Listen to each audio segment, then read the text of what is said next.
Hello, it's me, it's Salty. Welcome to my stream. Why is my camera on an angle that is not supposed to be that?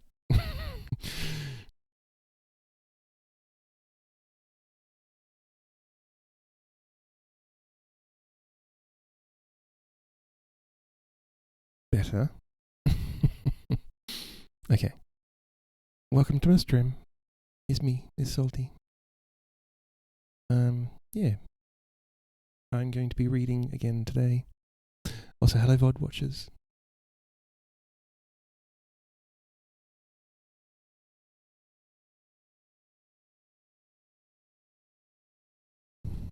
So last week we read 2 chapters because they were a bit shorter, and I think they ended up being bang on 2 hours, so that was pretty good.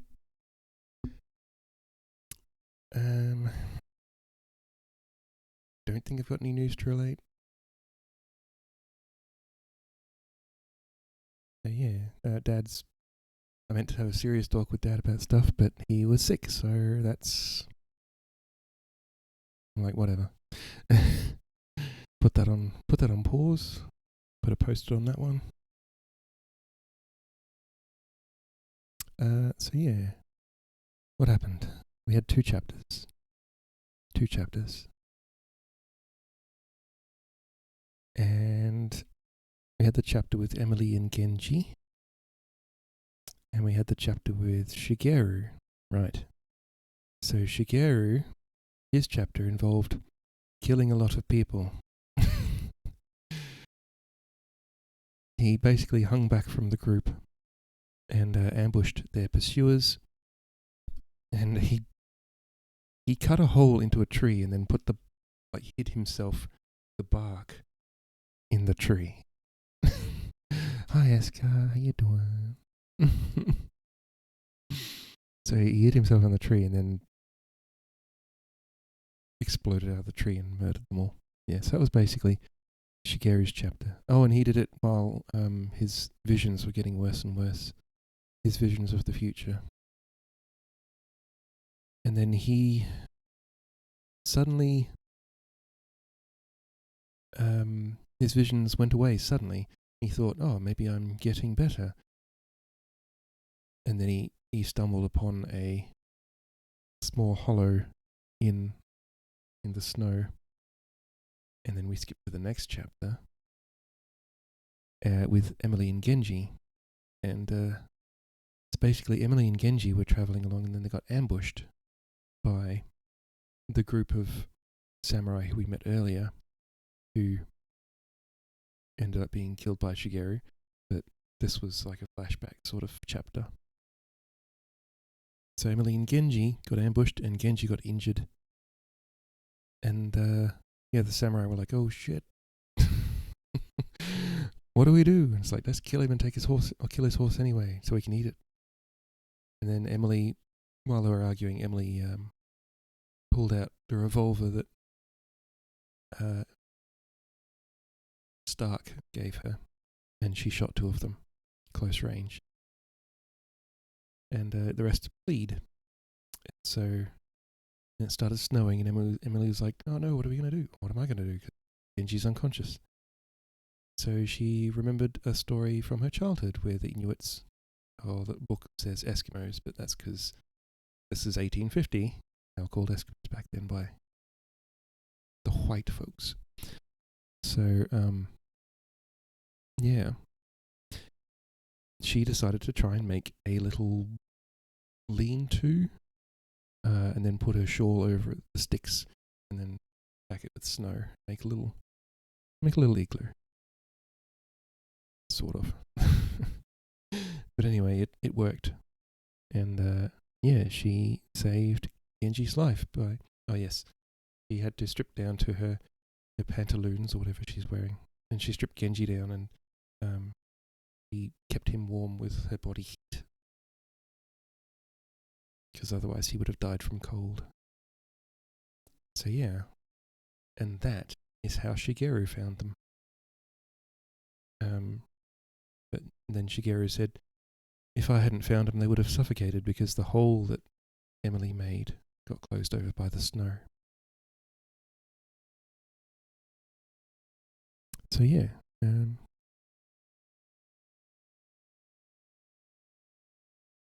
Genji's wounds kind of froze over. I don't know how realistic that is, but whatever. And yeah, and then so Emily and Genji were the bodies on the sled that Shigeru was dragging back to Hide, back to the present in 1850, where Shigeru found Genji and Emily and brought them back to the crossroads where Hide was waiting. But yeah, she didn't give up and she saved his life. So, that was chapter 12, 11 and 12 last time. So we're up to section, I don't know if it's called section or is it just, what do they call it in the theatre? What are the different sections? I can't remember. Anyway, I'll show you that. Number 4. This is not the chapter, this is the section, whatever it's called, the partition of the book, like fourth quarter. The Bridge of Life and Death. Isn't that pretty? Little, very simple little drawing.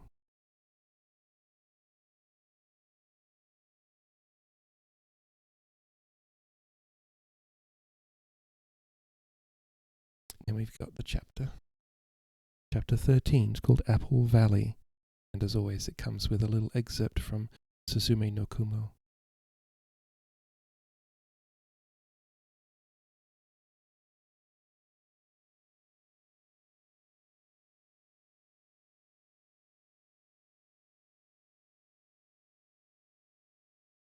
Alright, so the excerpt says,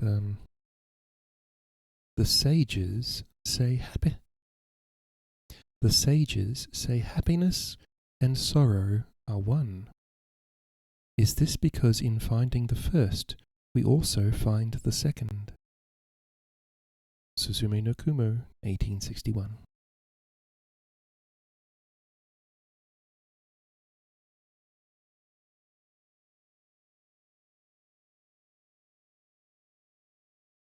I am not much of a samurai after all.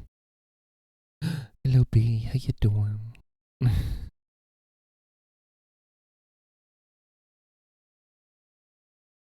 I am not much of a samurai after all, Genji said.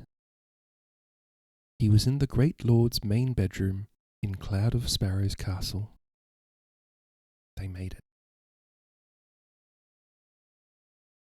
It did not feel like his room. His grandfather's presence was still very strong here. How can you say such a thing, my lord? Psyche said. You survived under most perilous of circumstances. That is exactly what a samurai is expected to do. You remember, Psyche is Genji's chamberlain, and not Sahaku. Sahaku is the traitor general. Because they both start with S, so I keep getting them mixed up. Psyche's the good one.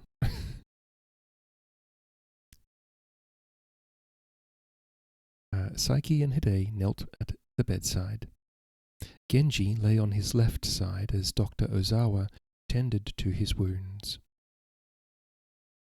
You sailed through ocean storms, were attacked by whales, and held captive by traitors, Genji said.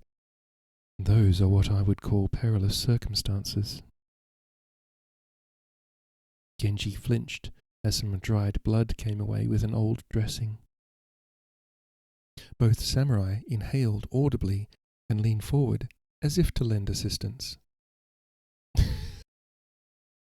can just imagine that scene. It's like both samurai are like it's like, calm down.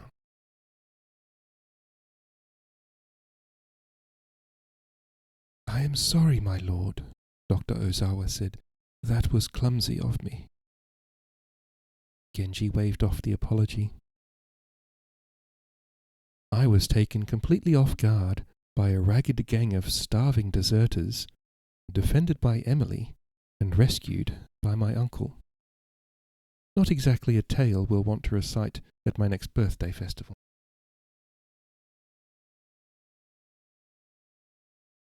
You suffered grievous injuries that would have killed a lesser man, Psyche said.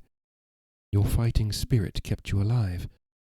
What is more important in a samurai than fighting spirit? A modicum of ordinary alertness, perhaps? Hide could restrain himself no longer. He pressed his forehead to the floor and kept it there, not deeming himself worthy to look upon his injured lord. He allowed himself to make no sound. His shuddering shoulders alone indicated the depth of his grief.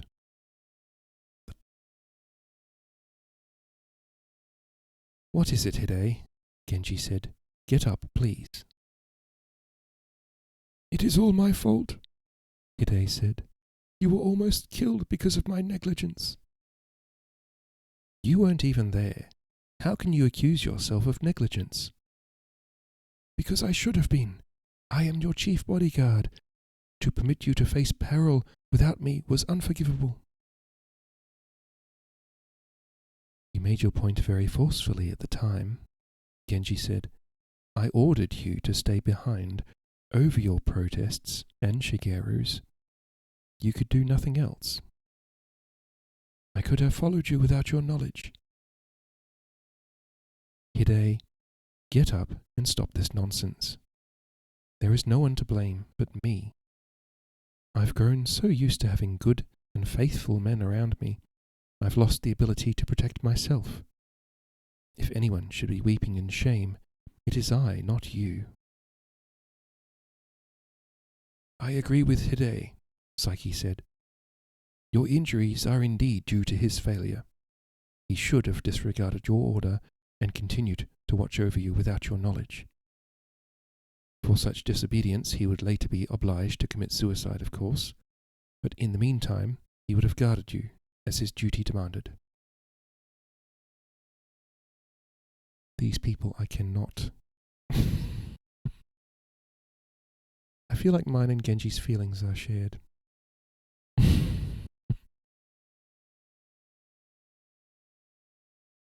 And what if Kudo and his men had come to these crossroads? No one would have been there to stop them. Lord Shigeru killed them all, Psyche said. There was no need for Hide to keep watch. We didn't know that then, Genji said. And who is to say what would have happened if Hide had done as you say he should have? Perhaps the prophecy would have been thwarted, and you would be viewing my corpse instead of teaching me the wisdom of disobedience. Hide looked up. Psyche sat speechless. Genji smiled. When all else failed, he could always fall back on prophecy. What a handy device. Dr. Ozawa said, Your wounds are clean, my lord. There is no sign of infection.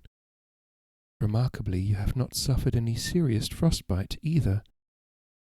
I am at a loss to explain how that is possible. Lord Shigeru said he found you buried in a mound of snow.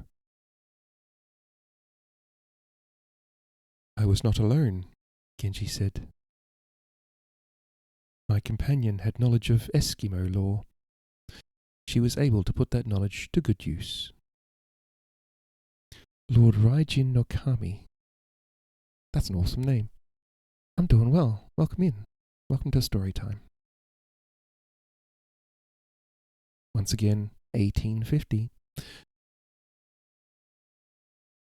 What is Eskimo? Dr. Ozawa asked. An outsider medical technique? A technique, certainly, Genji said.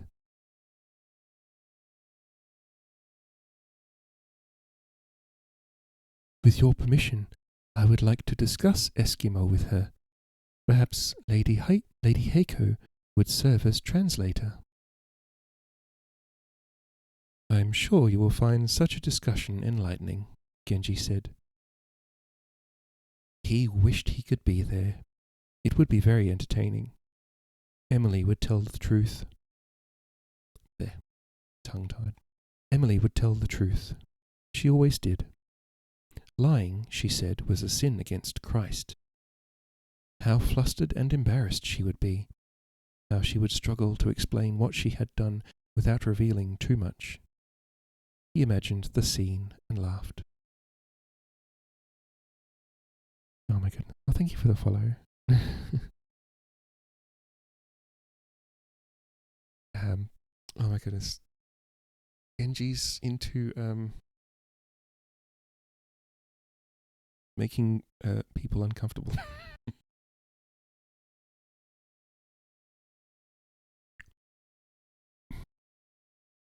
All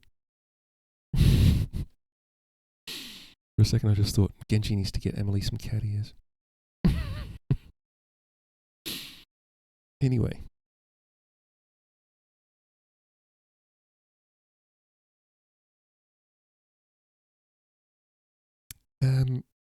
Yes. He imagined the scene and laughed. My lord? I'm just happy to be recovering so quickly. Thank you for your help, Dr. Ozawa. Don't overexert yourself too soon. A relapse would be dangerous. Genji rose from the bed.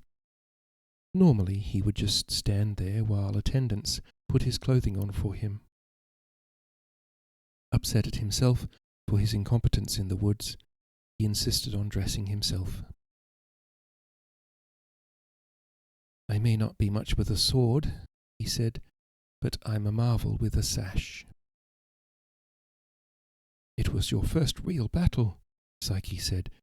You will do better the next time. Ferret King, hi. You driving to work? I hope your drive goes well. It's summertime, so be careful. Take a fucking sip, babes. Ah, thank you. Summertime, so be careful of idiots.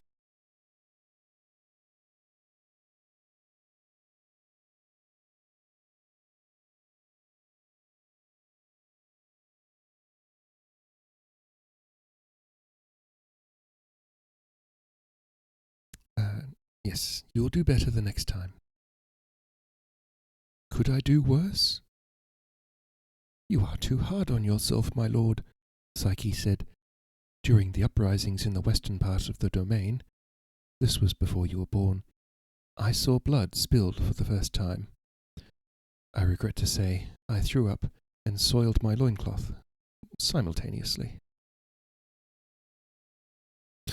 No, Genji said. Not you. Unfortunately, yes, Psyche said.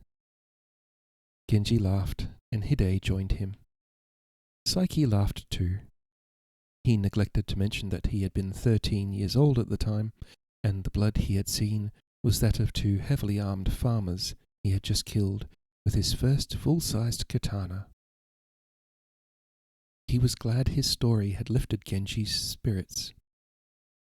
A small sacrifice in dignity was inconsequential.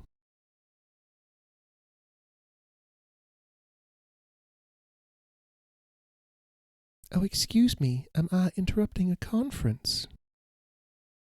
Emily stood at the doorway. Her dress was similar to the one she had worn before, but fashioned of silk instead of cotton. Her petticoats, her pantaloons, her stockings too, were silk. Her old clothes had been ruined in the wilderness. Seamstresses in the castle had used them as a pattern to make replacements. She would have preferred cotton, which was more properly humble, but to refuse these gifts of well-meant charity would be unkind. So for the first time in her life, she was dressed in silk from head to toe. Even the padded coat, as frumpy and oversized as the old one, was of the same fine material. We were just concluding, Genji said. Another minute or two. Please come in. Lady Emily, Psyche said. He and Hide bowed deeply as she entered.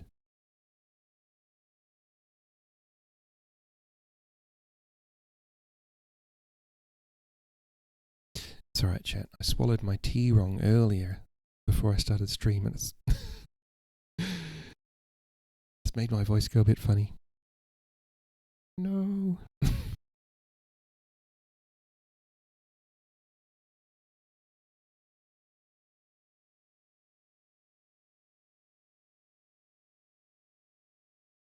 Also, I need to get some V-necks. These round necks are annoying me. They're great. They're nice. They're cotton shirts, but they ride up, choke me. Yeah. Not good. Other than that, they're great shirts.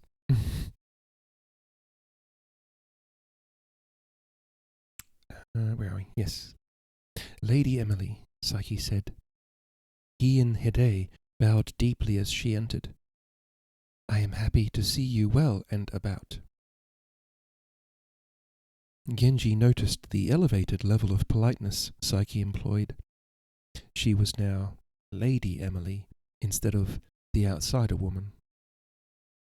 The fulfillment of the prophecy had worked a significant change in her status. Genji was glad.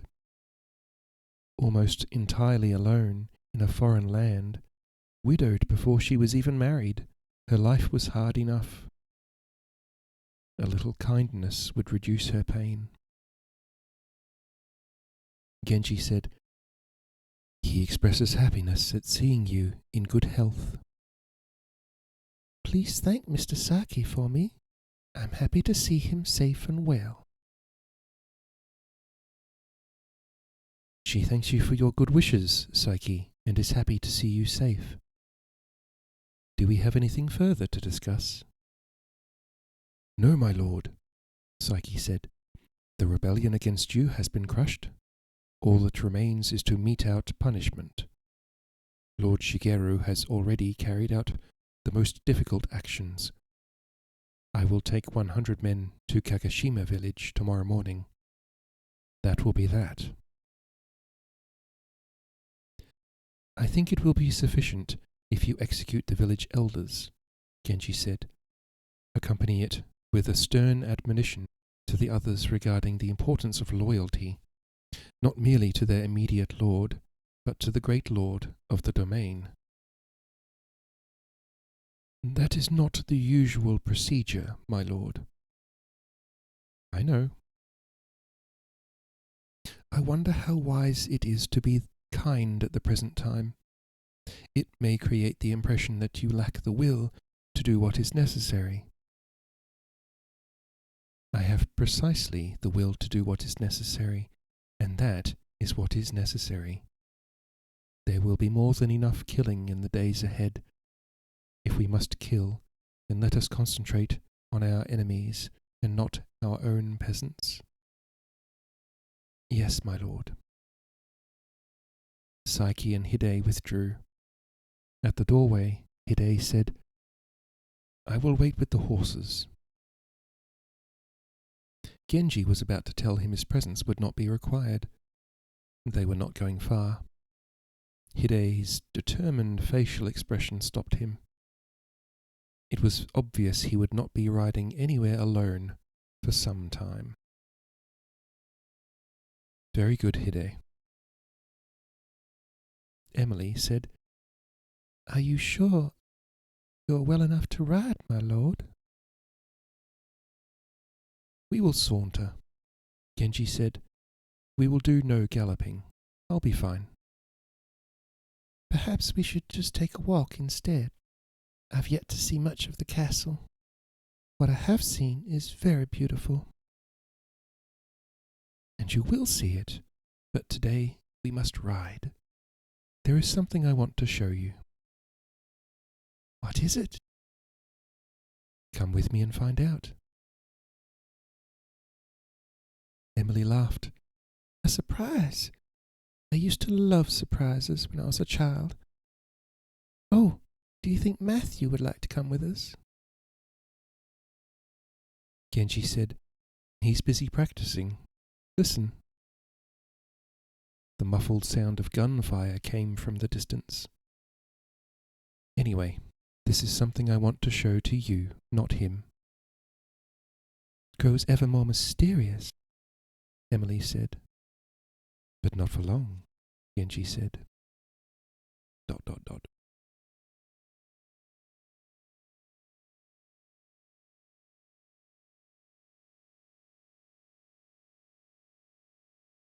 New scene.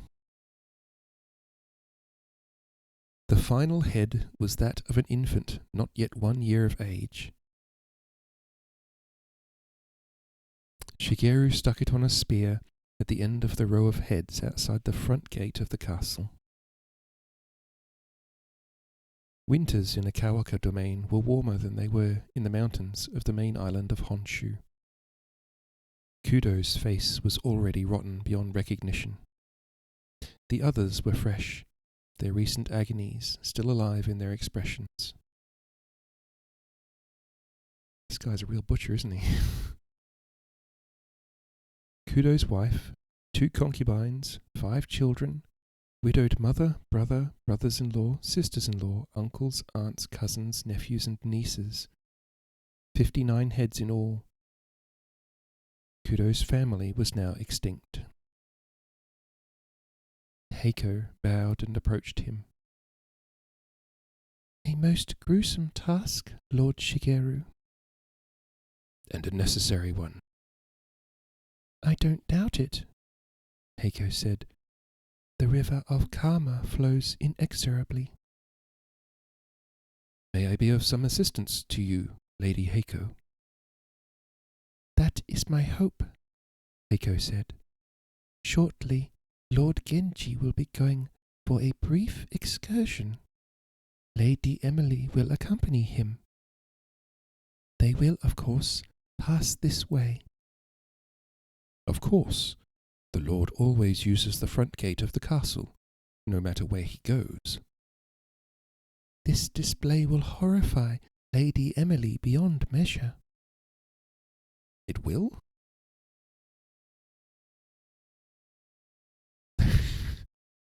This guy has no sense of, like, okay, of, like, what is, I'm convinced Shigeru's just straight up a sociopath. Like,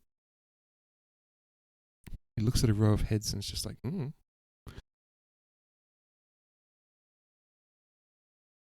Shigeru looked at the neat row lining the south side of the road. Why, it appears that everything is in the proper order.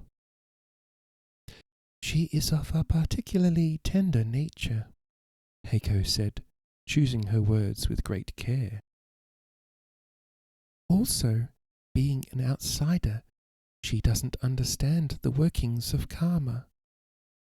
The presence of children especially will cause her much sorrow. I am afraid she will be unable to continue the outing with our Lord. And you suggest I do what? Remove the heads. I don't see how I can do that. It has been a tradition since time immemorial to show the fate of traitors at the main gate of the castle, and to keep them there until the flesh rots from the skulls and the carrion eaters have picked them clean. A tradition worthy of perpetuation, Heiko said. Might you not consider modifying it slightly, just for now? Could the display not be moved temporarily to Lord Kudo's residence? The traitor is no lord, and no longer has a name. Excuse me, Heiko said, bowing. I meant to say the traitor's former residence. I was on my way there to burn it to the ground. Heiko blanched. Not with the servants inside. Shigeru smiled grimly. That was my intention. Our Lord, being the supremely compassionate and excessively forgiving master that he is, ordered that they be sold into bondage instead. Heiko took a relieved breath.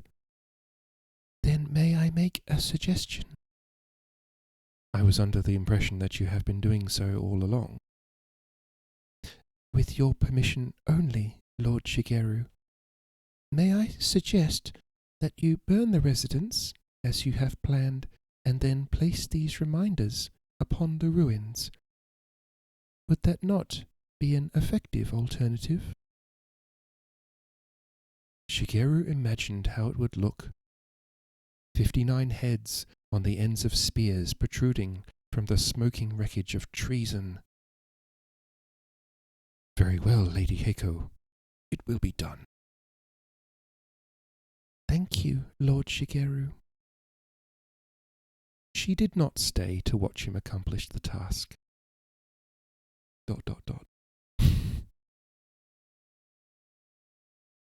Yep.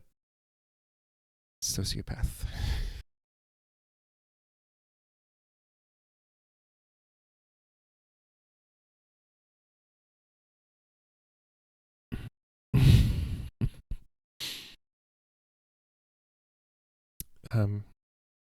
Wonder if the author based Shigeru on like a real person or not.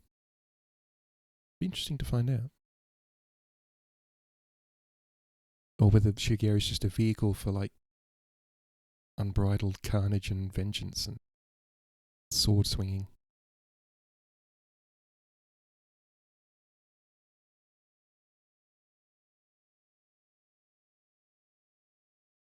On their way from the castle, Genji, Emily, and Hide met Stark and Taro on their way back. Do you never run out of bullets, Matthew? Emily sat astride the horse instead of side saddle. Oh, Emily sat astride the horse instead of side saddle. Genji had talked her into wearing pants like his, flowing wide-legged trousers called hakama. It was, he said, entirely appropriate for ladies. She remembered Zephaniah's advice to follow the customs of Japan so far as they did not violate the dictates of Christian morality. Hakama seemed benign enough. They were so loose they seemed more like a skirt than pants in the Western sense. I've made a mold to cast new bullets, Stark said, and our hosts have powder aplenty. He held out spent cartridges in his hand. These I can reuse several times. You'll be a most Christian soldier, I hope, Emily said, and fight only for righteousness' sake. My mission is righteous, Stark said. That's a certainty. Taro said to Hide, Where are you going? Not far. If you are free, come with us. I'll do that. Mr. Stark is meeting Lady Heiko. She's a better guide for him anyway, since she can speak his language. Hide and Taro rode at some distance behind the Lord and Lady. In their own domain, this close to the castle, attack was highly unlikely. Nevertheless, Hide observed their surroundings with unceasing attention. How is his shooting? Amazing, Taro said. I never imagined such a thing was possible. He draws and fires his gun faster than any Aido master can draw a sword. Faster even than Shigeru, I think. So I told you. Yes, you did. I thought you were joking. Now I know you were not. He's accurate too. At 20 paces, he hits his target with the first shot 9 times out of 10, and always with the second. I wonder why he practices so hard. There is no one in Japan against whom he can test his skill. He is a warrior, like us, Hide said, and war is coming. That is reason enough. Emily watched Genji closely. If he showed any signs of strain whatsoever, she would insist on their return. So far, he seemed fine. Being home was no doubt a great help. The climate in his domain was much milder than that of Edo. There it was winter with all its harshness. Here it was more like early spring. I think they're in one of the islands to like the south and west. Yeah.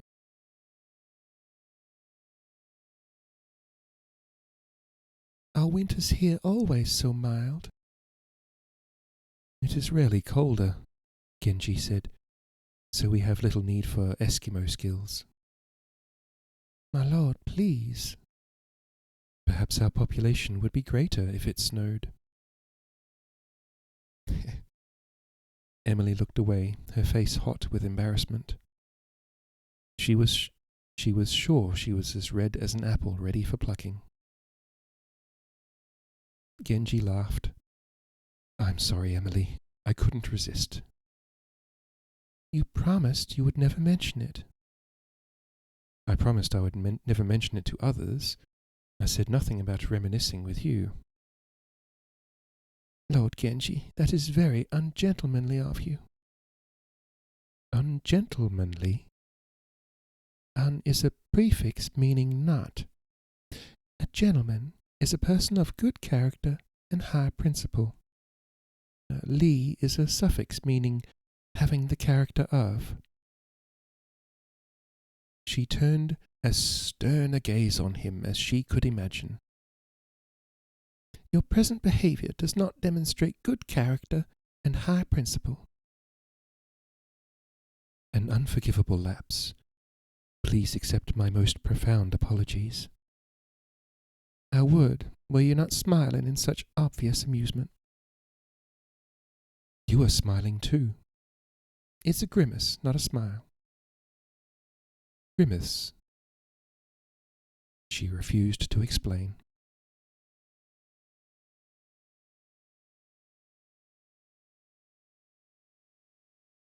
They rode inland in silence. Every time she cast a surreptitious glance his way, that little smile was still on his lips. She wanted to be upset with him, but she couldn't manage it. At the same time, to act as if nothing had been said would be wrong. His jests were inappropriate, given their relationship. She was a missionary, and he was the Lord sponsoring her mission. Nothing had happened to change that. She paused and looked back at Cloud of Sparrows. When she had first seen it, her dismay had been painfully keen. This was a castle? Then where were the great walls and towers of stone, the parapets, the ramparts, the crenellations and embrasures, the drawbridge, the moat? The only stone was in the base, loose packed and unmortared, atop which stood elaborate pagodas of wood, stucco and tile. Castles were the abodes of knights, like Wilfred of Ivanhoe. Never could she imagine him, resplendent in his armour plate and chainmail, shield and lance in hand, atop his mighty charger, coming forth from such a place. Like beauty, castles were different in Japan. As much as one difference had proved a genuine blessing, so had the other been a great disappointment. Emily,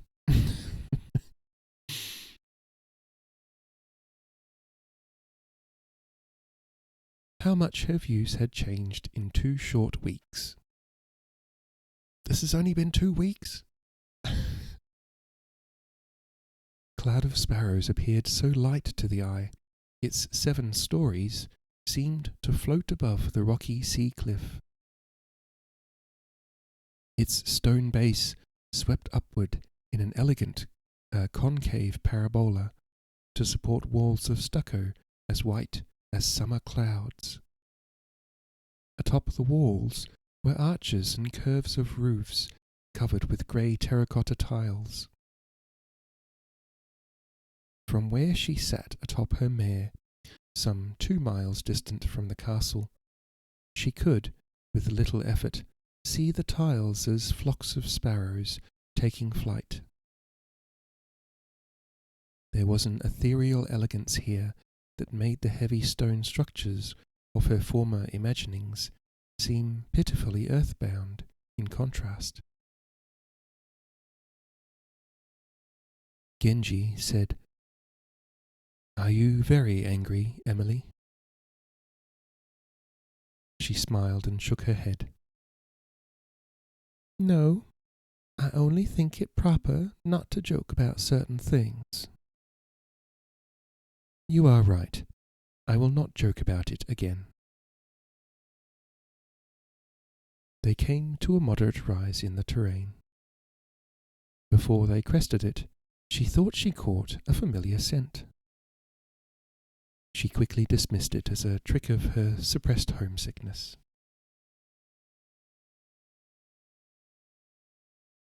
A moment later, she looked into a small valley and grew dizzy in her saddle. The air she breathed suddenly seemed thin, as if she had climbed to a great height. "An apple orchard." Her voice was a whisper. It was not large, perhaps 100 trees. When they rode down among them, and they surrounded her, they might as well have been 10,000. She stood in her stirrups, reached up, and plucked a bright red fruit. "Why, these are very much like the apples we grew on our farm," Emily said. "Perhaps they are the same," Genji said. "Are apples native to America?" "No, European settlers brought them. A man named Johnny Appleseed spent his life planting them all across the country. Or so I was told. It might be a fairy tale, not history." "There is often little difference between the two," Genji said. He reached up to take a hold of a branch, gasped and lowered his arms. His injuries frustrated his effort. "I used to climb into these branches and have imaginary conversations. My companions were always very wise." "I used to climb too," Emily said, "and play games with my 2 brothers." "Imaginary brothers?" "Real, Tom and Walt." "Are they missionaries too?" "No, they died in childhood." "And your parents?" "They also have passed away." "We are both orphans, then." He looked up into the branches above. "I suppose you are no longer able to climb." "I beg your pardon." "Trees. Can you still climb them? If my injuries permitted, I would go to the very top with ease." "I could do the same," Emily said. "Of course." "You seem doubtful, Lord Genji." "Well, you don't look like much of a tree climber." "That sounds like a dare." She and Tom and Walt exchanged dares all the time. The last time she was in a tree, she'd leapt from one branch to another on a dare. The branch she landed on broke. She clung to it as it swung toward the ground and barely avoided serious injury. "I'm sorry about breaking the branch, Father." "Better the branch than you, but you must not do that again." "Yes, Father." "You're very beautiful, Emily. You'll be much less beautiful with a crooked leg or a crooked back." "Yes, Father." He always told her how beautiful she was. When he had said it, it made her feel wonderful. How different that word was now. Emily took off her coat and laid it across her pommel. She reached up, firmly grasped the branch above her, and left the saddle. She swung back and forth, gaining momentum, and finally threw first one leg, then the other over the branch. She twisted herself around and sat, her legs swinging gaily under her, a triumphant smile on her face. Genji bowed deeply from his saddle. "Forgive me for doubting you. You are an excellent climber indeed. When I am healed, we must have a contest." "And what will we stake?" "Stake? The prize the loser gives the winner." Genji said, "If you win, I will give you this orchard." "Oh no, that is far too much. That makes it gambling, not a game." "Very well," Genji said. "Win or lose, I will give you this orchard. You can give me something in exchange. Then we are not gambling, are we?" "I cannot accept a gift so grand," Emily said. "Even if I did, I've no means to care for it properly." "I will give you means as well. 3 villages in this valley and the next." This guy handing out villages.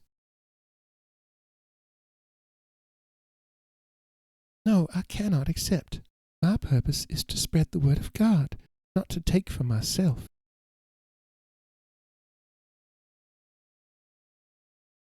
Genji gestured at the rise they had come over to enter the valley. "You can build a church there. Is that not what you have come to do?" "I thought the land for our mission was in another province." "You can build here too. I promise your church will always be full." Emily laughed despite her concern. He would keep his promise by issuing a command. Messengers would ride into the villages. The peasants would drop to their knees, press their heads to the ground, and hear the words of their Lord. On Sundays thereafter, they would fill the pews as they had been ordered to do. They would listen to a translated sermon that meant nothing to them. When baptism was offered, every man, woman, and child would come forward to accept it. "Cannot force people to believe, my Lord. They must look into their hearts, come to the truth on their own." "I promise I will come to your church and look into my heart." "Lord Genji." She didn't know what else to say. "You saved my life. You must let me thank you with a gift." "I could just as well say you saved mine. Neither of us would have survived without the other." "Then you owe me a gift as well. I will give you Apple Valley. What will you give me?" Emily had to lean against the trunk to keep from falling. "Apple Valley." "That's what my mother called it. Ringo no Tani. Apple Valley in English." His smile remained. The expression in his eyes changed. She was from the north. Her father's domain was renowned for its apples. She was very young when she married, not many years beyond childhood. She missed her mother and her sisters. She missed her playmates. She missed the trees she climbed as a child and the fruit she picked and ate in their boughs. She missed the childish garlands of blossoms she wore on her head. My father planted this orchard for her in the hopes it would ease her sorrow and perhaps one day even bring her joy. And did it? Keith exists. Hi, how you doing? Welcome in. Welcome to story time. She was happy when the seedlings were planted. She put a few into the ground herself. She never saw the trees or the blossoms or the fruit She died that winter in childbirth. Her newborn, my sister, died too. Awesome. That sounds very cool, Keith.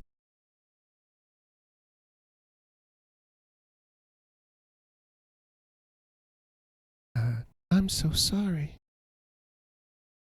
The sages say happiness and sorrow are one.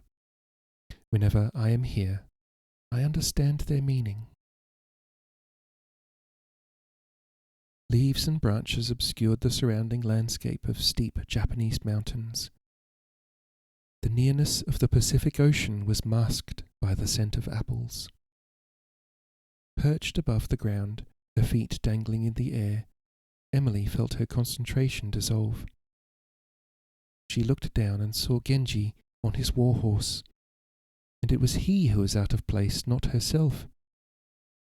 The incongruity of a samurai in her orchard made her laugh. Her own laughter brought her back. Coming back, she began to weep. My home was in another apple valley, Emily said. Oh, my home was in Apple Valley, Emily said. Another Apple Valley. After a time, Genji said, This place was yours before you ever saw it. ... New scene.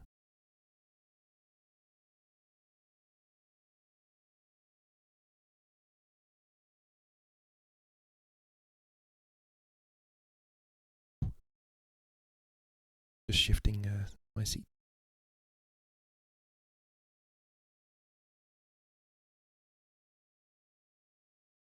I have lemon tea today, but I made the mistake of mixing in an aspirin, and the taste isn't going great.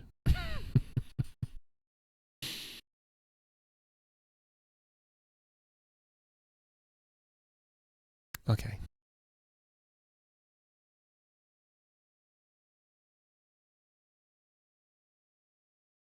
Lady Emily is quite nimble for such a large person, Taro said. They watched her swing herself up into a tree. She's not really that large, Hide said. When those two fools killed themselves, she fainted in our Lord's arms. He held her easily. Her proportions are not what we are used to, so we misjudge her size. Now that I regard her with that knowledge, I see you are entirely correct. Taro made the maximum possible effort to gain the right perspective. Lady Emily had brought Lord Kiori's prophecy to fruition. It would not do to see her as large or ungainly or ugly. Loyalty compelled them to cast her in the best possible light. In fact, there is kind of a ladylike daintiness to her, in an outsider sort of way. Don't strain yourselves, fellas.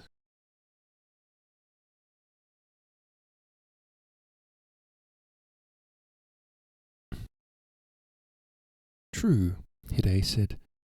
I feel great contrition now for my former mistaken views. Surely, in her own land, where standards are based on other ideals, she is considered quite the beauty, much as Lady Heiko is in ours. Much as he wanted to, Taro could not bring himself to agree with his friend. With some effort, he could conceive of her as attractive to outsiders, some of them at least, but a beauty on the order of Heiko. What could he say? His skills were with sword and bow, not words. That might be, if the basis for such a comparison existed, Taro said. Lady Heiko is a geisha of the first rank, and Lady Emily... ... He battled mightily to cut through to safety. Do geishas exist in Lady Emily's country?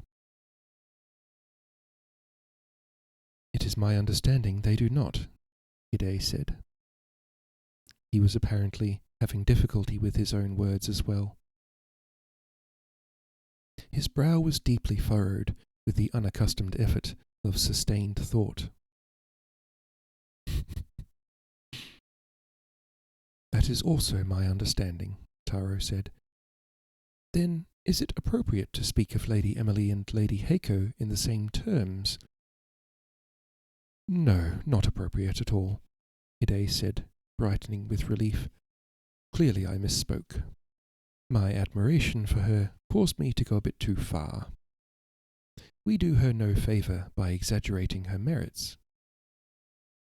No, we do not, Taro said. Enthusiasm returned to his voice. They are profoundly apparent. They do not require false amplification. In any case, how important is something as superficial as outer beauty? Hide moved the conversation to safer ground. What really matters is the beauty within. There, Lady Emily is second to none. You have clearly expressed the key point, Taro said, much relieved by the shift in focus. True beauty lies within. The two samurai smiled happily as they sat on their horses and kept watch over their lord and Lady Emily. Between them, they had resolved an important issue. Now they knew how to think about an important person who did not quite fit into the usual order. ...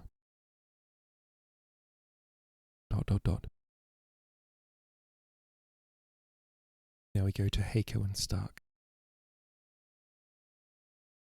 Heiko said, You did not mention the details of our journey to Lord Genji. Stark said, He didn't ask. They sat in chairs in a room overlooking one of the castle's inner gardens. It was one of several furnished to meet Emily and Stark's needs. This particular room was crowded with 6 chairs, 4 tables, a large couch, a writing desk, and 2 dressers. Outsiders were unlike Japanese. What they thought was good, Japanese thought was bad, and vice versa. Genji's servants took this as their guiding principle. In their zeal to make the honoured guests feel at home, they did for them the opposite of what they did for their lord. Where he had much space and few furnishings, the guests had many furnishings and little space. The servants exerted themselves to the utmost to create an environment completely unlike one in which they themselves would be comfortable. In this, they had succeeded admirably. I intend to tell him myself, Heiko said, today. Your secret's still a secret, Stark said. I'm not saying anything. Thank you for your restraint. I appreciate it very much. Secrets are impossible to keep. You will not speak of it, I know, but word of the fight at the barricade will eventually reach Lord Genji. He will realize the truth. Will that cause problems? Yes, I believe it will. He doesn't know about your other skills. No. Why did you use them? Stark said. We might have sneaked through okay, and if we didn't, I would have shot our way through. Sword's no match for a 6-gun. I could not put your life at risk any more than I had to. Before he died, Lord Genji's grandfather made a prophecy. He said an outsider Lord Genji meets in the new year will save his life. I was certain you were the one. If I was, then nothing would have happened. I had to live to do what the prophecy said I'd do. If I died, then it wasn't you who were waiting for. and I wasn't who you were waiting for. Nothing lost. Prophecies cannot be trusted to fulfill themselves, Heiko said. Without our most sincere efforts, the outcome may be much different from what we hoped for. If you were the outsider intended to save him, but were killed before you could do it, then another would have come forward, but not the right outsider. Lord Genji would live because the prophecy said he would, but he might be maimed or crippled or put into a coma. Is that how it works? Stark said.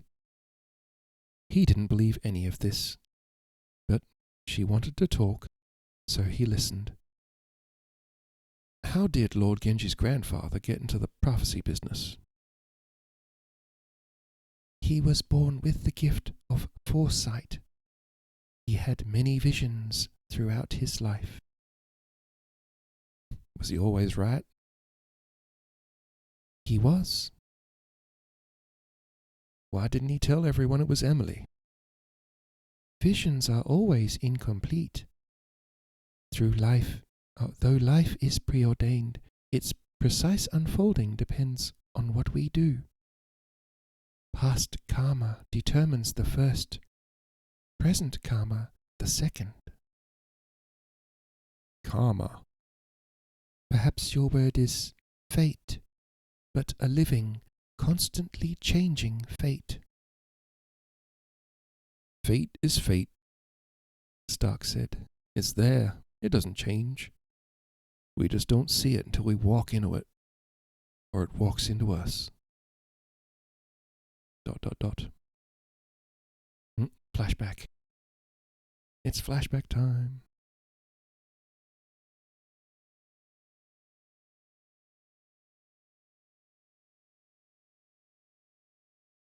Sometimes when Stark was in the vicinity of El Paso, he'd stop by Manuel Cruz's establishment. That is his name, Manuel Cruz, which had the best dozen whores in Texas, according to its proprietor. Stark never actually counted more than 8 at any one time. As far as he could tell, none was better than whores anywhere else in town, much less the state.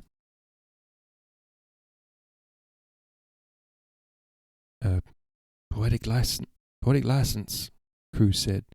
Picks a man up, puts him in an optimistic frame of mind.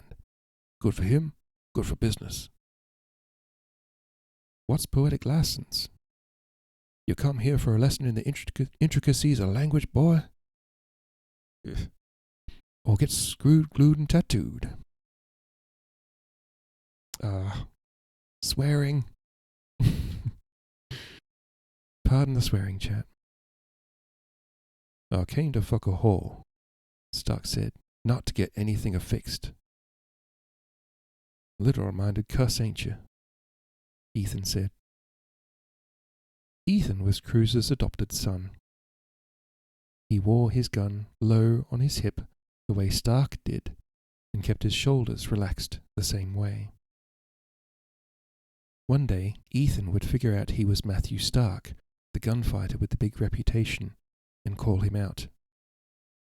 Or he would figure out that he and Stark were in the same line of work and suggest a partnership. One or the other, one of these days. Cruz laughed. Go ahead, take a good look and make your best selection. Stark didn't patronize Cruz's establishment because of the superior quality of its merchandise. He went there because it was the one closest to the edge of town. Towns made his chest and throat tight. He didn't go into them any more than he had to. If location was what recommended the place, it was also what kept him away most of the time. He couldn't stand the rank odor of the pigsty next door. In that regard, he appeared to be in the minority.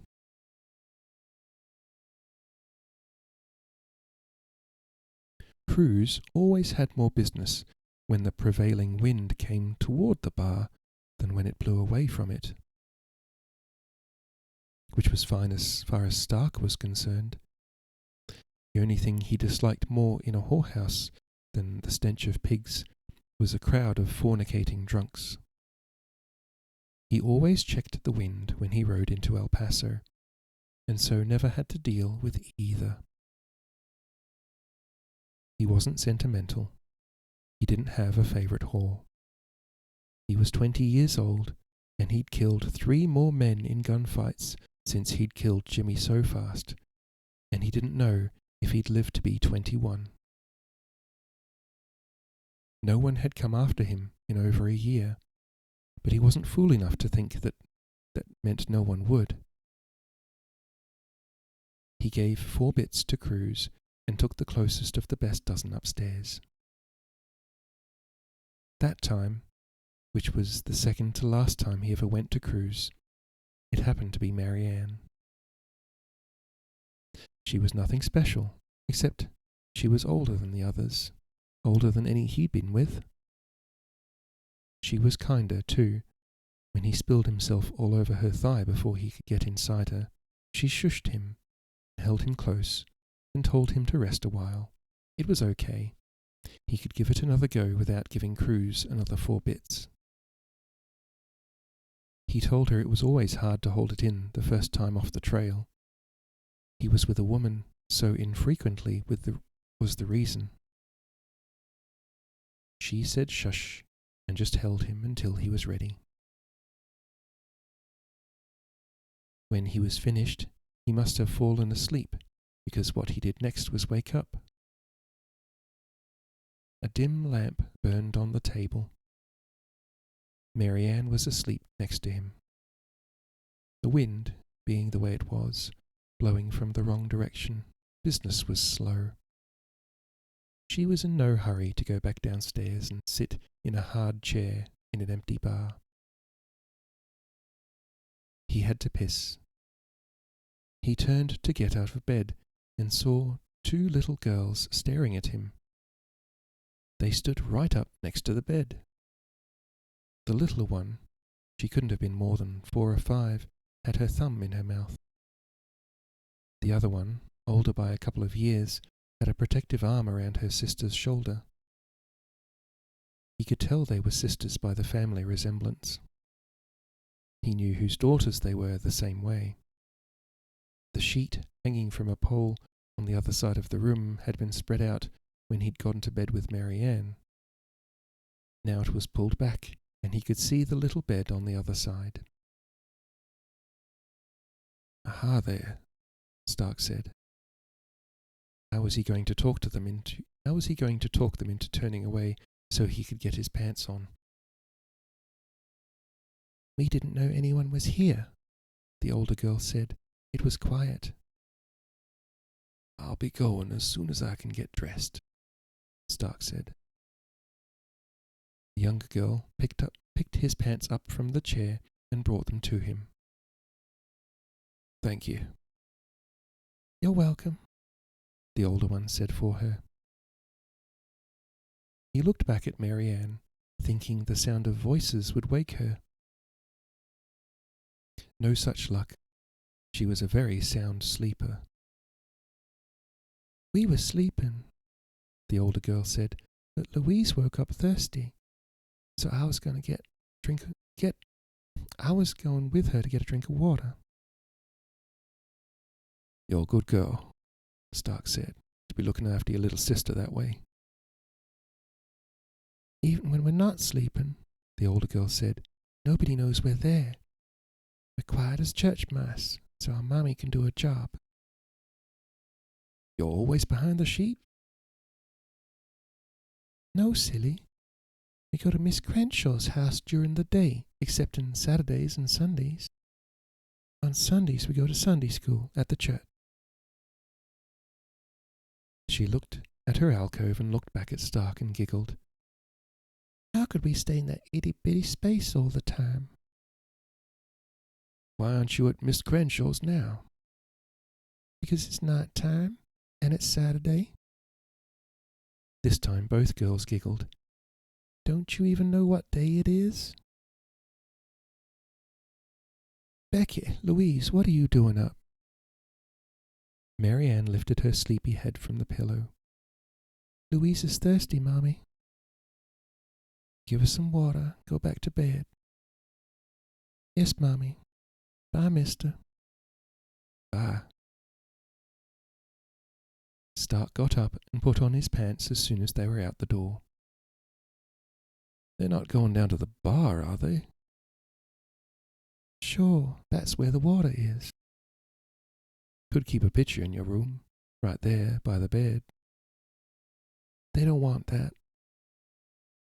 Mary Ann rolled over on her back, with the sheet pulled up demurely around her neck, and watched him dress. They think the smell of pigs gets in the water and makes it dirty. Stark didn't want to say it. It was none of his business. But he said, "This is no place for kids." This is no place for me either, Mary Ann said. But here they are, and here I am. There are worse. Cruz lets them stay with me, and nobody bothers them. That's something to be grateful for. He says he doesn't abide pederasts, and he means it. What's a pederast? One who takes pleasure in molesting a child. Stark remembered the orphanage and the surprised look in the night supervisor's dead eyes after Stark cracked his skull open with a hammer. I don't abide pederasts either. Don't have to leave. They'll drink their water and go back to sleep. I hear voices, Stark said, listening to the laughter in the bar. Customers. More than enough girls to handle whoever's there. Mary Ann took a deep breath. I get lazy when the east wind blows. The air's so nice, and there aren't many visitors. Stark took out another 4 bits out of his pocket and put it on the table next to the lamp. I told you don't have to pay for the second time. It was really the first time if you think about it. She smiled at him. It wasn't the kind of smile a whore smiled when she was making fun of you, or when she was trying to trick you out of more money. It was a nice smile. This book sometimes. I'm going down to Mexico to work a mine, Stark said. He was actually on his way to Missouri to rob more banks. He thought it might make a better impression if he didn't say so outright, before he really knew her. I'll be back in the spring. I'll be here, Mary Ann said. It was the first time Stark had ever lied to a whore. There wasn't any reason to before. Why did he want to make a good impression on Mary Ann? Because she was the mother of 2 children? That was a damned foolish reason, if that's what it was. Nothing holy about motherhood.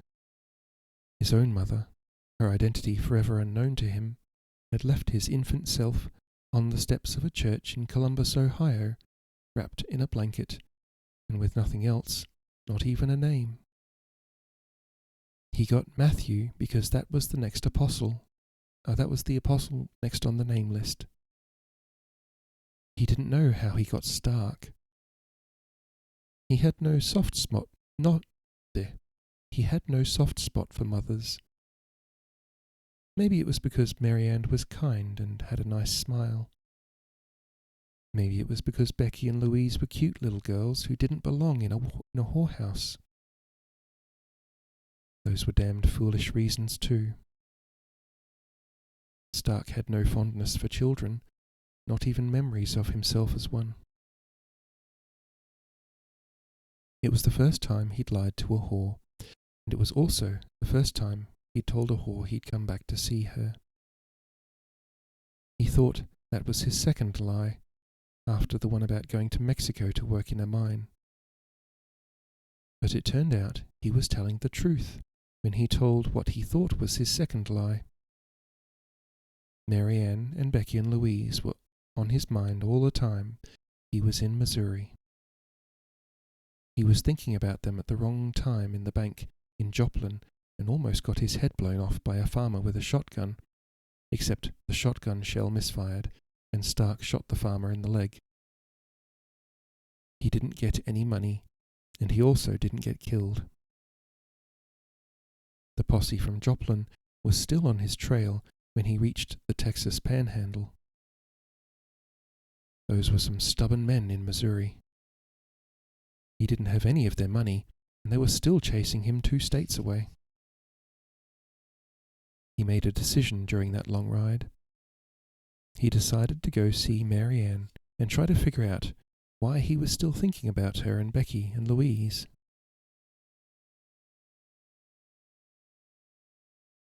"See what I mean?" Cruz said when Stark walked in the door. "Poetic license puts a man in an optimistic frame of mind. The wind's blowing the wrong way for you, yet your spirit's picked up. I mean a deep thing when I say these are the best dozen whores in Texas." "Where's Marianne?" Stark said. "Well, that's a first. You actually want to see someone specific, do you?" "Where is she?" Oh, suddenly English.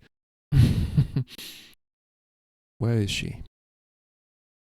"You are my most Acid. creation." Boyo.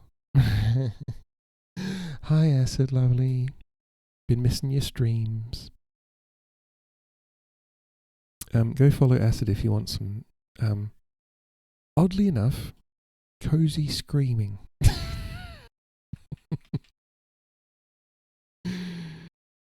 Glory to you and your house. Glory to you, Acid, my friend.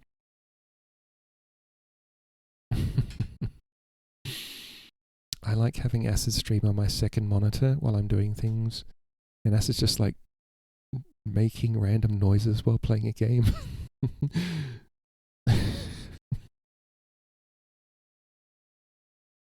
I hope you're well, Acid. I'm just reading a flashback at the moment. A flashback to Stark and how he met Marianne. I'm a little bit hungry. That's weird. I had 2 bowls of soup. Stupid stomach. I've fed you. Why are you hungry?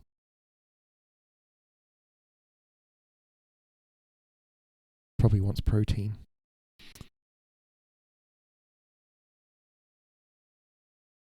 Okay. Where are we?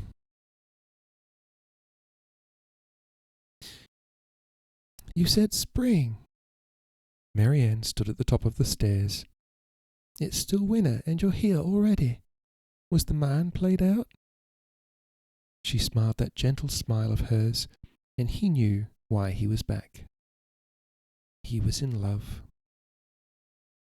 What mine? Stark said. The one in Mexico. That was the trouble with lies. You had to remember which ones you told to whom. It was easier to tell the truth. He'd tell the truth to Marianne as soon as he was alone with her. That's my philosophy too. Tried to tell some lies when I was a kid. Never panned out. Too hard to remember.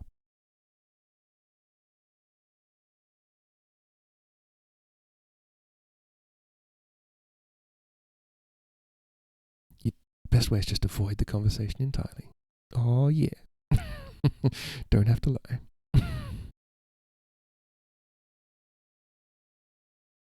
Are you busy? Can't remember his accent now. I've lost his accent. Just generic southern accent. That's at your mongrel. Hilly. Just putting the kids to bed. They'll be asleep in a few minutes. Come on up.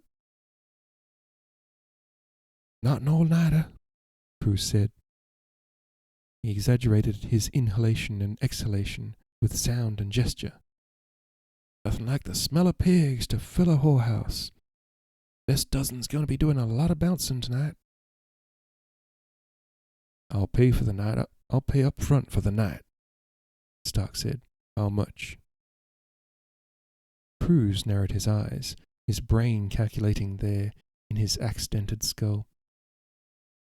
It's not just the companionship. The profit from the bar I lose when it's just you up there instead of a line going up and down. How goddamn much? $10 American. Stark took silver dollars out of his saddlebag and dropped them on the card table in front of Cruz. They were part of his savings from his previous, more successful phrase into Missouri. Thank you for the follow, friend. Jesus, boy, Cruz said, checking the coins and finding them genuine and satisfactory in every respect. You haven't been robbing banks, have you? Seen any reward posters with my face on them? Not yet. Stark went up the stairs to Marianne. The girls were in bed but still awake. Swearing. The sound of fucking came through every thin wall. They didn't seem to notice. Hi, mister, Becky said. As usual, Louise didn't say anything. Hi, Becky. Hi, Louise. Hey, you remember our names? Sure I do. What's yours? Steve. Hi, Steve. That's my bowling name.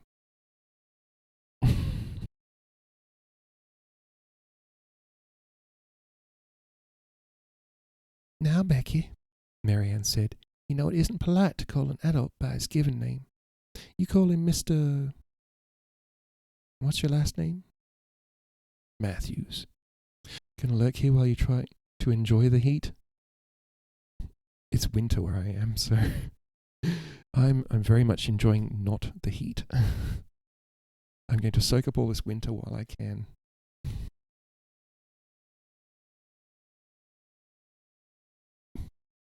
You call him Mr. Matthews. Hi, Mr. Matthews. Hi. Good night, Mr. Matthews. Good night. Marianne went to pull the sheet shut. You don't need to do that, Stark said. 27 Celsius? That's starting to get hot. Starting. But 27, survivable. Yep. Oh, my voice has gone funny.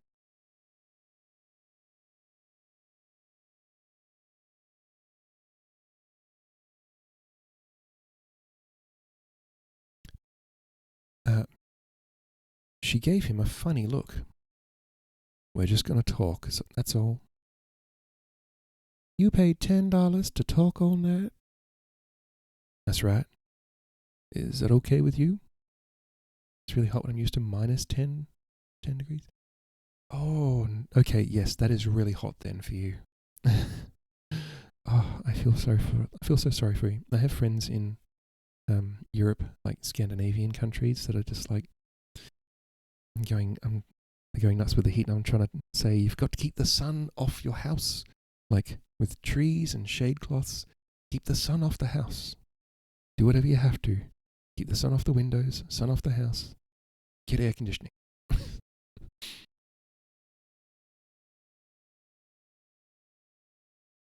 Also, a cold cloth on the back of the neck really helps. Although, if you're actually overheating, it can be very bad for you, but 27 degrees is fine.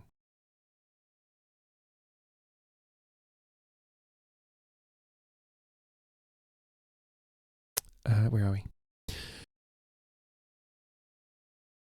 You paid $10 to talk all night? That's right. Is it okay with you? It is if you don't have anything funny in mind. Funny like what? Like talking dirty and having the kids hear you. Like making them watch while you do things. What the hell kind of man do you think I am? I don't know, Marianne said. You're in a whorehouse. I'm a whore. You pay $10 and say all you want is talk. I have to wonder why. I love you, Stark said. The words came out before he intended. He was hoping to work his way round to it. Now maybe he wouldn't have to. Oh, is that it? You're a true Scandinavian? Yeah, that's 27's going to be very, very warm for you.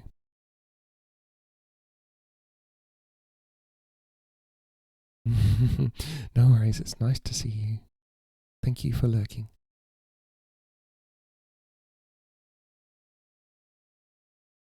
He thought Marianne would be happy to hear it, or at least surprised. Instead, she looked disappointed and very tired. His feelings hurt. He said, I guess you hear that all the time from your many admirers. More often than you'd know, she said. I wouldn't call them admirers, just men temporarily in a strange, soft place in their lives, lost in some kind of dream. It's not me they want, or Becky and Louise. It's themselves, only seen in another way. It doesn't last. They get scared, mean, blame me for things not being the way they want them to be. I've been through it. You'll get over it. She went to her bed and lifted up a corner of the mattress. From the small roll of bills she found there, she peeled half away and put the rest back. She took his hand and put $10 in it. Then she closed the curtain between them and the girls and guided Stark to her bed. They'll fall asleep in a few minutes. Then we'll have some fun, and you can go back to Mexico. The tears in her eyes didn't keep her from smiling. It's sweet of you, Steve. It truly is. Your feelings aren't real. You're so young, you don't know it yet, but you will. Don't tell me my feelings, Stark said. I'll tell you. And he did. He told her about the orphanage, the hammer and Elias Egan, about the card game, the jammed volcanic pistol, and Jimmy So Fast, about the 3 gunfighters he'd shot dead. He told her about the banks in Missouri, about the trading posts in Kansas before the banks in Missouri, about the horses and cattle in Mexico before the trading posts in Kansas. He told her about the money he'd been saving without knowing why he was saving money. I almost got shot in Joplin because I was standing there with my gun in my hand, thinking about what I was going to do with the money. And I knew what I was going to do, and I was so surprised I knew. I didn't notice the farmer until he started trying to unjam his shotgun. You were thinking of all the pretty things you could buy, if only you had a woman to buy them for. Marianne still looked weary, like someone listening to a story she'd already heard. No, Stark said. I was thinking I'd like to have a ranch in the Texas Hill Country. Raise cattle. If you know how to rustle 'em, how hard can they be to raise? That's what I was thinking. Build a cabin that's not too cold in the winter, not too hot in the summer. Spend enough time out in the open, and that becomes important to you. I expect it would, Marianne said. I was thinking about a place I rode through 2 summers ago, north of Asheville, and I knew where to build the cabin. I was thinking about the cabin, and I saw you inside, cooking a stew with beef from a steer we'd raised ourselves.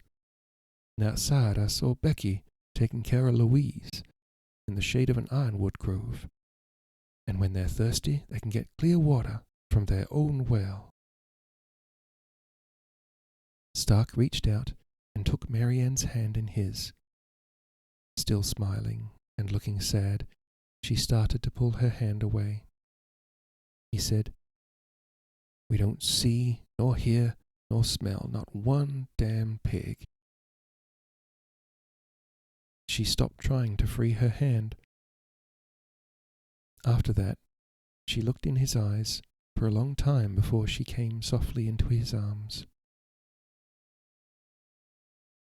The next morning she said, "Ethan is fast with that gun of his. When he's back, he'll come after us, even if Cruz lets me go, which he won't." "Cruz will let you go," Stark said, "and Ethan won't know where to look." "There's a 2-man-sized savage from the Pacific Ocean rides with him. Tracks like an Indian." "If they find us," Stark said, "they'll soon enough wish they hadn't." "Oh, and why is that? You have a lot of friends in Texas, do you?" "You heard of Matthew Stark?" "Who hasn't?" She looked at him, thinking. "Now I remember. People say he's the one who outdrew Jimmy so fast, not you. No wonder your story sounded so familiar." "I'm Matthew Stark." Mary Ann knew Matthew Stark was the fastest gun in West Texas, a mean, scar-faced giant of a man who beat whores to death while fucking them. She started laughing because this sweet, handsome boy was either lying or crazy. Then she started crying because she and her daughters weren't going anywhere, not with a liar or a lunatic, take your pick. It took Stark nearly another hour to convince her that he and his reputation had gone their different ways some time ago. He thought telling her who he was would make her feel safer and stop worrying about Ethan. Instead, it almost lost her for him. He waited until Mary Ann and Becky and Louise were finished packing their meagre belongings in a decrepit trunk held together with a length of rope. Then he checked both his pistols and went downstairs. "Well, you sure as hell don't look too rested," Cruz said, "for a man who's spent all night in bed." "We need to talk a little business." Stark sat down at the card table across from Cruz. The hallmaster was exactly where he had been last night, except he was eating a pork chop instead of dealing poker, and sitting alone instead of with a trio of suckers. "Wind's still blowing from the same direction. Price is still $10 the night." "There are no more nights for her," Stark said. "She's leaving." "Sure she is," Cruz said. "If you had $500, that's what she owes. Pay it, you can do what you want with her. She'll be back, once you get your head out your ass and wake up." Stark had more than $500, but he needed all his money to buy the ranch in the hill country. "I'll give you 100. He saw Cruz's eyes shift, and following them, saw the bartender coming round the bar with a double-barreled shotgun. He dove to the left toward Cruz while the blast turned the table to kindling. His first bullet went through the bartender's right shoulder, his second through the man's right thigh. The bartender dropped the shotgun and fell to the floor, clutching at his spurting wounds with the one hand that still worked. When he looked back at Cruz, he saw a derringer aimed his way. Stark shot him in the face. The big .44 bullet undid the axe dent on its way out of Cruz's skull. Some people didn't know when to quit. Stark did. He never robbed another bank or visited another whorehouse. He thought he'd never kill another man either, and maybe he'd have been right about that too, if it had been up to him. ...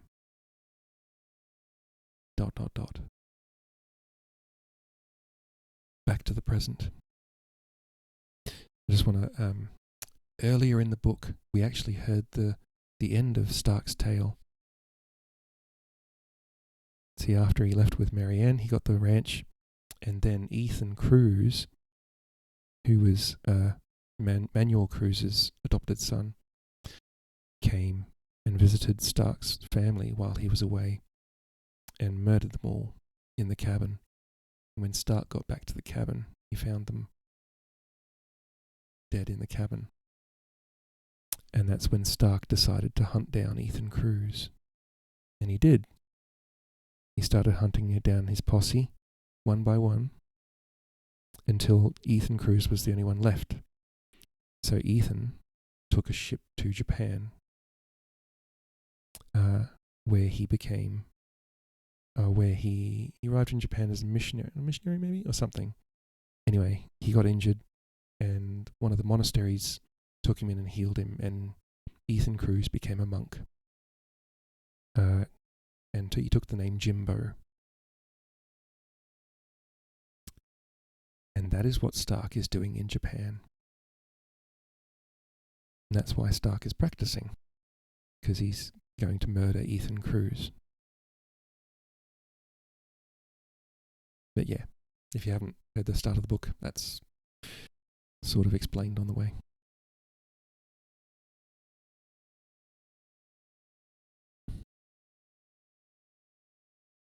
Okay, so we're going back to Heiko talking to Lord Genji, where she's, this seems to be where she's going to confess everything to Lord Genji.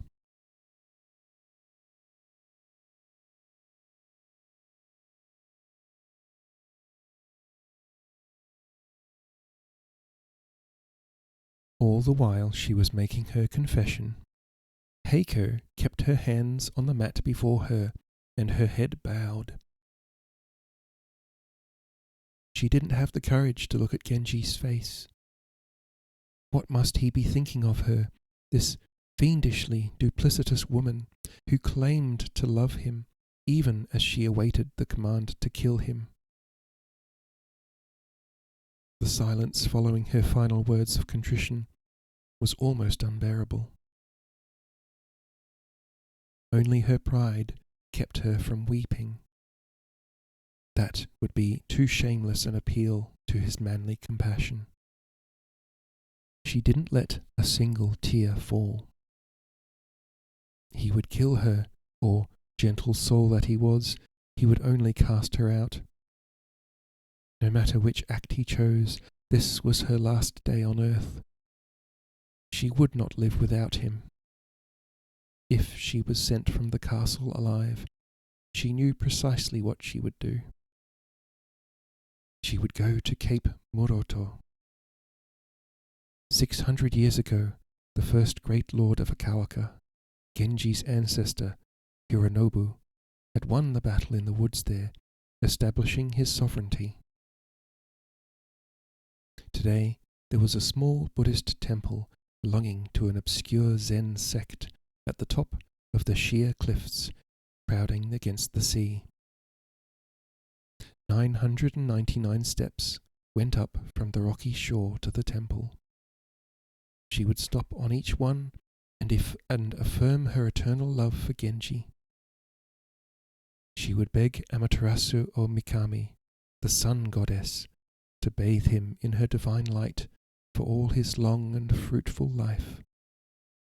She would beg Kannon, the compassionate one, to see the sincerity in her heart and reunite her with him in Sukhavati. I think that's how you pronounce that. Sukhavati, the pure land beyond all suffering. When she reached the top, she would thank the gods and Buddhas for granting her 19 years of life, her long-departed parents for bringing her into this world, Kuma for protecting and nurturing her, and Genji for the love she had not deserved. Then she would step from the edge into the great void, without fear, without regret, without tears. "How would you have done it?" Genji said. "My lord," Heiko still didn't look up. My assassination. What technique would you have used? My lord, I beseech you, please believe me. I could never have done anything to harm you in even the least way. Hide, Genji said. The door slid open instantly. Yes, lord. Nothing in Hide's face showed whether he had heard any part of the conversation. His hand, however, rested on the hilt of his sword. Ask Hanako to bring sake. Yes, lord. Heiko knew he would not go himself. He would send Taro, who was behind the door on the other side of the room. Hide would remain where he was, ready to burst in if needed. He would not leave his lord undefended in a room with a treacherous female ninja. Genji was about to offer her a purifying ritual libation before he passed sentence. His graciousness tore at her heart. She barely managed to continue restraining her tears. I suppose you would have done it at night when I was asleep. That is the kindest way. Heiko could not reply. If she spoke another word, her emotions would betray her. Trembling, silent, she kept her eyes on the mat. My lord, Hanako's voice came from the other side of the door. Enter. Hanako's eyes were red and swollen. She bowed and came in with a tray in her hands. Upon the tray was a flask of sake and a single cup. Genji, of course, would not drink with Heiko. She would drink alone, repentant, and prepare to accept her fate. Hanako bowed low to Genji. Then she turned and bowed with equal depth to Heiko. As she did so, a sob left her throat, and a shudder ran through her shoulders. She wept piteously. Lady Heiko, she said, and sobbed again.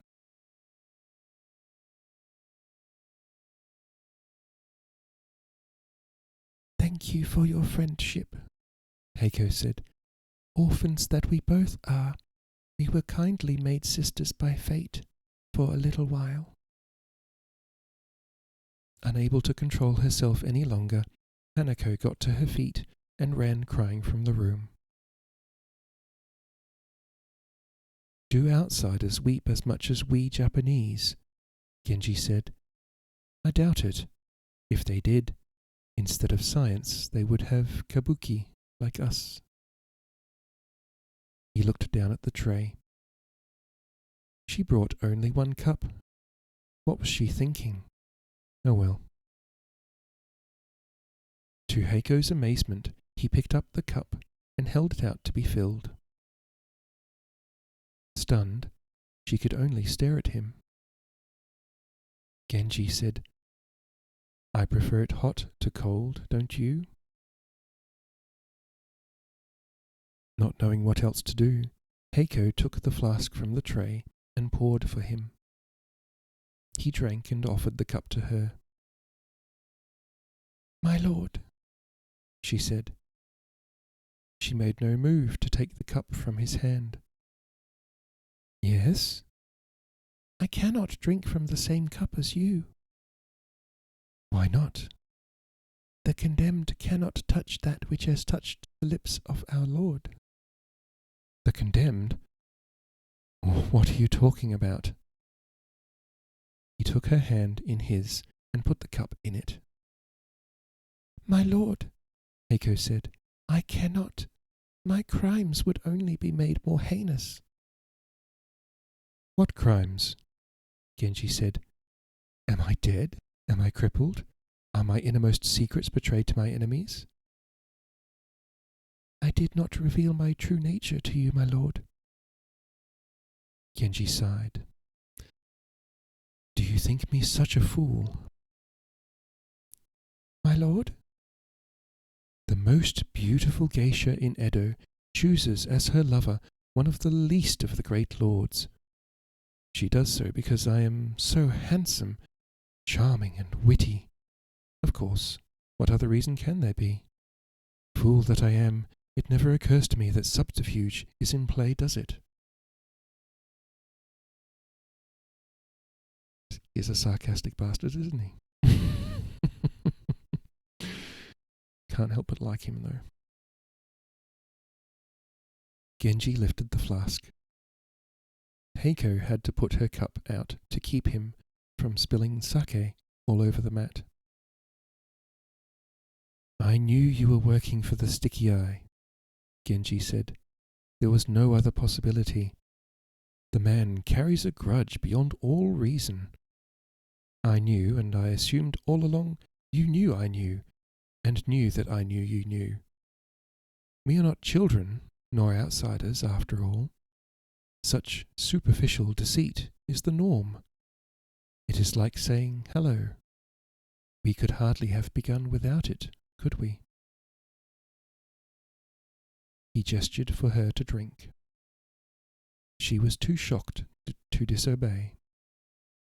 He retrieved the cup, and she poured for him. You cannot ignore my treachery, Heiko said, or let it go unpunished. Your vassals will lose all respect for you. Do I deserve punishment? You, my lord? No, of course not. You have done nothing wrong. Then why should I punish myself? You should not. I am the one who should be punished. Really? Fine, make a suggestion. It is not for me to say.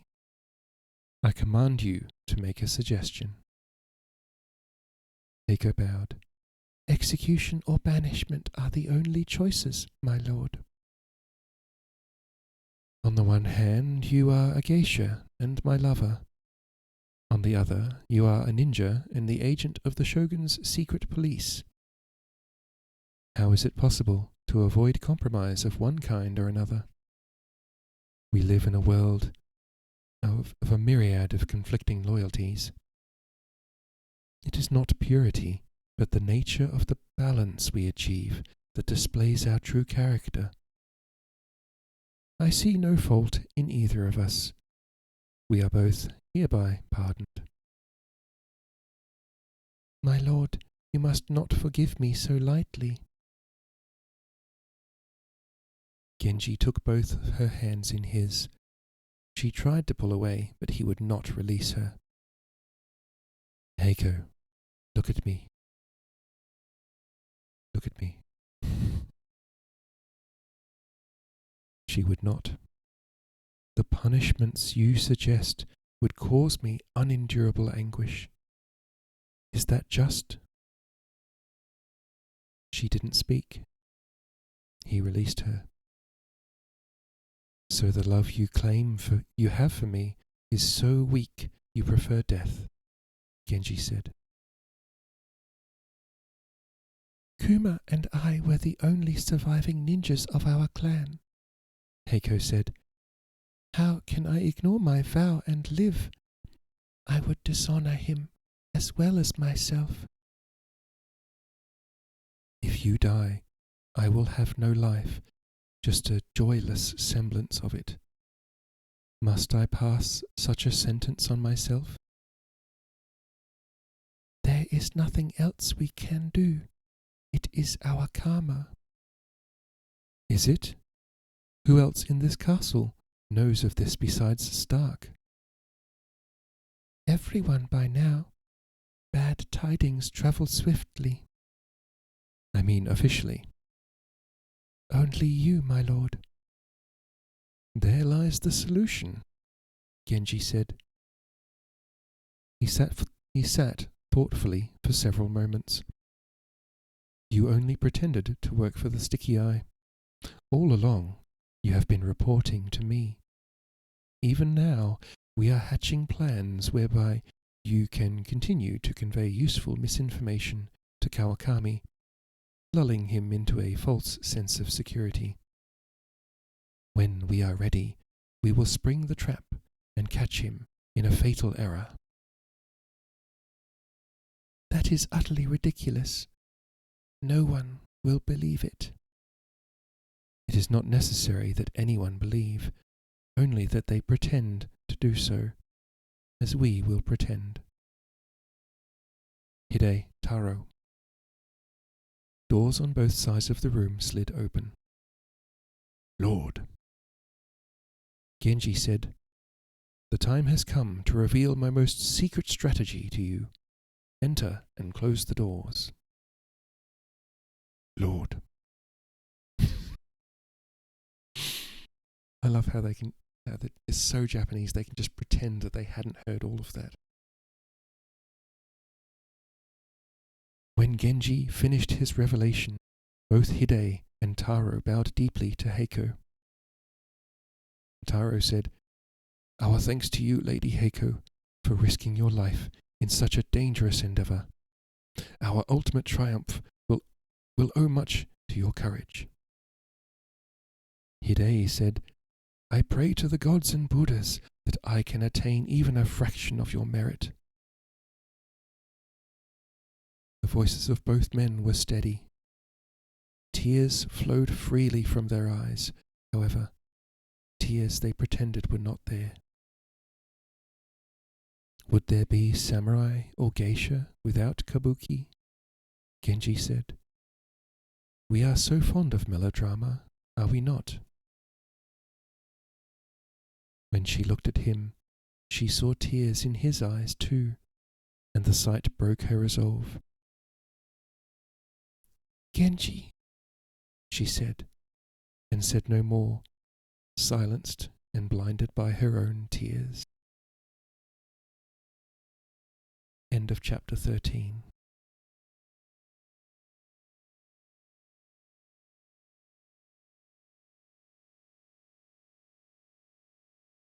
Yay.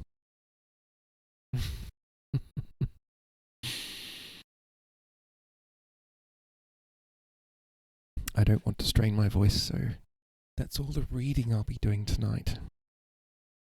Or this stream, rather. I do short streams, but whatever. They are what they are. Que sera, sera. How do we turn raids off? Is it that one? I think that's the one. All stream is good stream. Yay. Thank you, Askar, for being here. And thank you everyone else for lurking and enjoying the stream.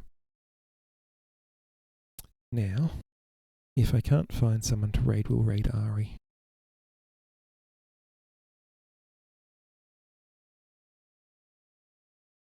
Akuma Sakamaki is streaming, playing RuneScape. Interesting. Fabric Casey's on. Fabric Casey is unhinged. If you've never lurked in Fabric Casey's, I'm going to give a shout out to Fabric Casey. If you've never lurked in Fabric Casey's stream, give her a go, because Glory to you and your house. She makes things and chats, and she is unhinged. The conversation is it's pretty funny. I just lurk in Casey's stream. I'm probably going to be raiding Ari, probably. Oh.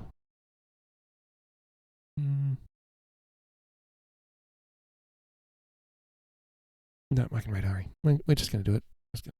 It's end of stream. It's been 2 hours. I can't think. No thoughts, only if Twitch really wanted to make like streaming a bit easier, like really, they'd do like a recommended raid or whatever. I thought Twitch already did that, but apparently not. No thoughts? That's me. Yeah, I'm at the no thoughts part of the stream. It's just like talking uses thought for me, so So my brain's just like, I've been exercised too much. Stop exercising me. Like, okay, fine. We'll just chill out. Oh, yeah. Exclamation mark raid. Gonna raid my friend Ariala. Because Ari's a lovely. Yeah. And Askar's lovely, aren't you? Yes, so yes.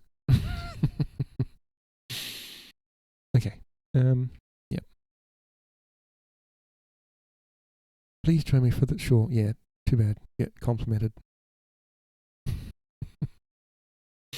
Thank you for lurking, everyone. Heck. I'm not sure about tomorrow's stream or Wednesday stream. One or the other. Depends on my voices. I did briefly think about skipping tomorrow for Wednesday, like having a gap, but we'll see. We'll see what I'll probably just throw on a stream tomorrow. Pixie, I have to get my paints out as well. I have to do a painting stream again. That'd be nice. The problem is setting everything up, like, because it takes up a lot of space on my desk. Plus, you also don't get to see my face because I only have one camera. I'll just take a picture and put like me in the corner. Just you have no crafting stuff? It's time to get adventurous. I don't know. Have you thought about like getting some cheap pencils and doing a bit of drawing maybe? Just to exercise the craft? Or is drawing not really your thing? Oh, we're going. I will continue this conversation next stream. Bye everyone. See you next stream. Bye.